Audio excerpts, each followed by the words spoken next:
नमस्कार दोस्तों, मैं विजय कोहली। आज हम बात करते हैं नेपाल के जेनजी आंदोलन के बारे में, जिसने समस्त पूरे सोशल मीडिया को भी हिलाकर रख दिया है। आखिर क्यों सड़क पर उतर आए हैं बच्चे? क्या यह ट्रेंड है या सच में ही नेपाल को बदलने की एक चाह? दोस्तों, नेपाल भी हमारे उत्तराखंड के जैसा एक पहाड़ी और सुंदर देश है जो बड़े ही बदलाव से गुजरा है। जैसा कि हमारा उत्तराखंड एक बड़े बदलाव से गुजरा है, पर आज वहाँ का जेनजी समुदाय जो एक युवा वर्ग है, जो 97 से 98 के बाद के जो बच्चे जन्मे हैं, उनका यह एक बड़ा उग्र आंदोलन है जो एक नए बदलाव की ओर इशारा कर रहा है, एक नए बदलाव की तरफ ये जा रहा है। आज यही जेनजी समाज या युवा अपने ही सरकार के खिलाफ आवाज उठाने पर क्यों मजबूर हुआ? आइए जानने की कोशिश करते हैं इन विषयों के बारे में। All the Nepalese citizens are fed up of corruption. Every youth are going outside the country, so we want to protect our youth and make the country's economy better.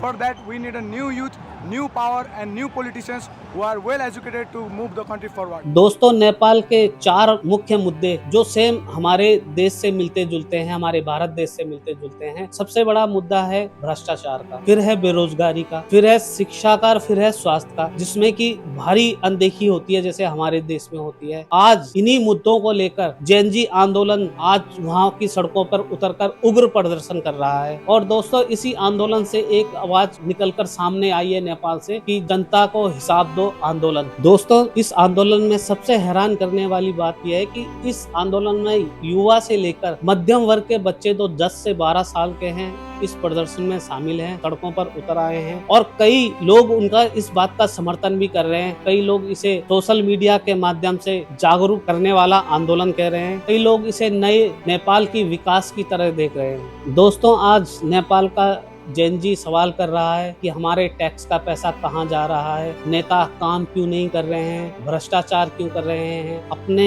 ही देश में रहकर वो देश से गद्दारी क्यों कर रहे हैं। दोस्तों, आज जेनजी समुदाय अपने ही नेताओं को कह रहा है कि हम कब तक चुप रहेंगे, कब तक बर्दाश्त करेंगे। बर्दाश्त करने की भी एक समय सीमा होती है। वहीं वह यह पूछ रहा है कि जो नेपोकेट है, नेताओं के बच्चे हैं, उन्हें यह सारी सुविधाएं कैसे मिल जाती हैं कि उन्हें विदेशों में पढ़ने के लिए मिल जाता है, अच्छे घर, अच्छे खाने और पहनने को मिलता है, अच्छी शिक्षा भी मिलती है उन्हें, अच्छा स्वास्थ्य भी मिलता है, अच्छा रोजगार भी मिलता है उन्हें, और वही लोग फिर उसी में भ्रष्टाचार भी करते हैं। तो आखिर ये कई सवाल हैं जो वहाँ का जेनजी समुदाय अपनी ही सत्ता से पूछ रहा है। और दोस्तों, देखा जाए तो हमारे देश भारत का युवा भी इन्हीं सवालों से ग्रस्त है कि उन्हें रोजगार नहीं मिलता, उन्हें अच्छी शिक्षा नहीं मिलती, उनको या उनके बूढ़े मम्मी पापाओं को वह स्वास्थ्य लाभ नहीं मिलता। तो ये नेताओं के बच्चों को अच्छी शिक्षा, स्वास्थ्य से लेके पढ़ाई से लेके विदेशों तक में पढ़ाई तक के इतना खर्चा कैसे मिल जाता है, ये लोग इतने आगे तरक्की कैसे कर लेते हैं। आज देखा जाएगा, मैं नाम नहीं लूंगा, कई नेताओं के बच्चे आज महत्वपूर्ण पदों पे बैठे हुए हैं। वह उस महत्वपूर्ण पदों पर कैसे पहुंच जाते हैं, ये भी कुछ सवाल हैं जो हमारे